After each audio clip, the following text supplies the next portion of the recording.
there's lots of things that just continue to keep coming up over and over and over.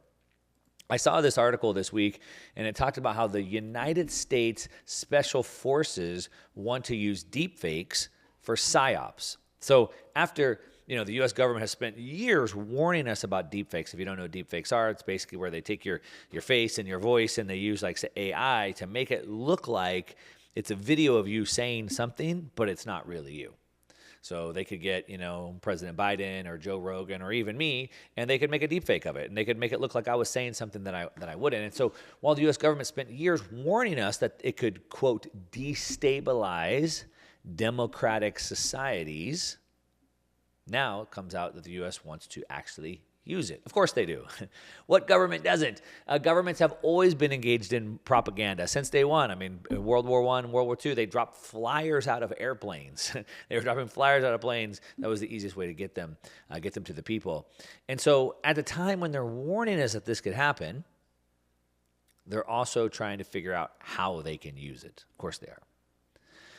Now, on top of that, we have, very, very rich and powerful leaders who are trying their best to censor the truth. As a matter of fact, everybody's favorite villain, well, not Klaus Schwab, the older villain, I'm talking about George Soros. He uses his billions and billions of dollars to influence the world.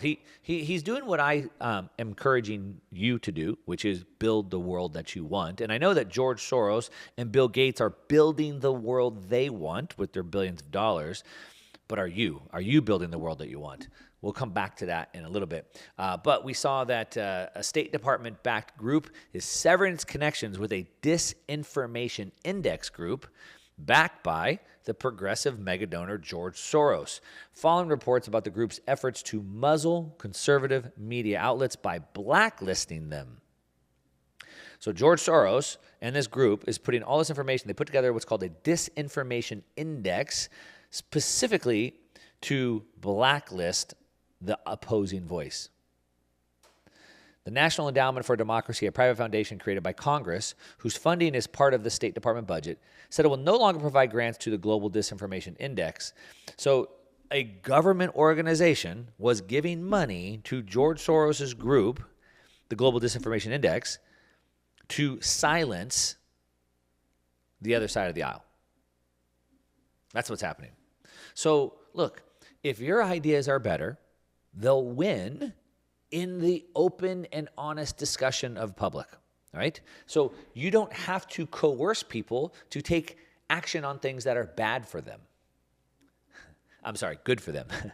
If they're good, they're going to want them. If the ideas are good, they're going to want them. You don't have to force them into that. And it's gotten so bad that most people can see this. I guess if you're listening to this, you can see this. I saw this week, obviously, I've talked about it extensively. So if you've been tuning in at all, you've heard me talk about how Elon Musk bought Twitter and how he thinks it's the most important thing, that we have this open dialogue. It's the public square, as he calls it.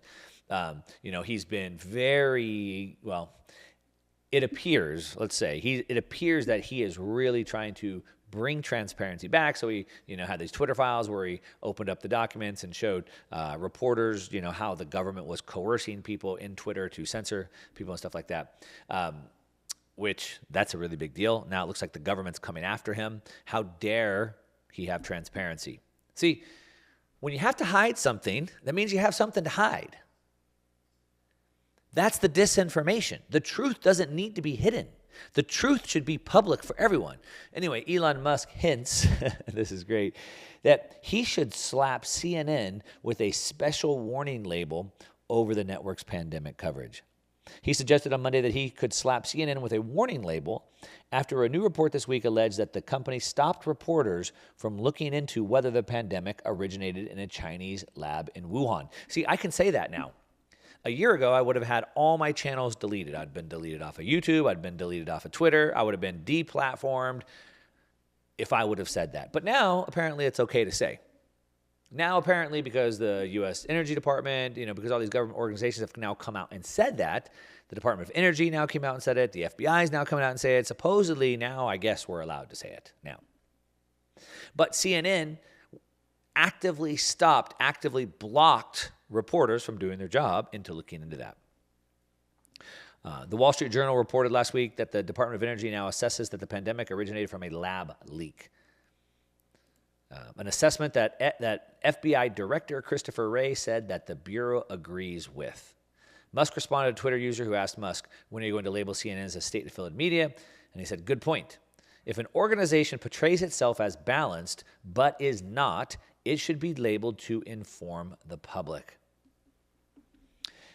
Who's the perpetrator of disinformation, misinformation? Now, there's a couple of big topics that I want to dig into specifically. One that has blown, well, there's a couple that have been blown wide open this week. Actually, two really, really, really big ones. I mean, these are like ground-shaking, earth-shattering, and I'm going to have to warn you up front. It might, have you ever heard of cognitive dissonance? What that means is that I might tell you something that you don't want to believe. Because if you believe it to be true, then all the other things that you hold to be true have to be questioned.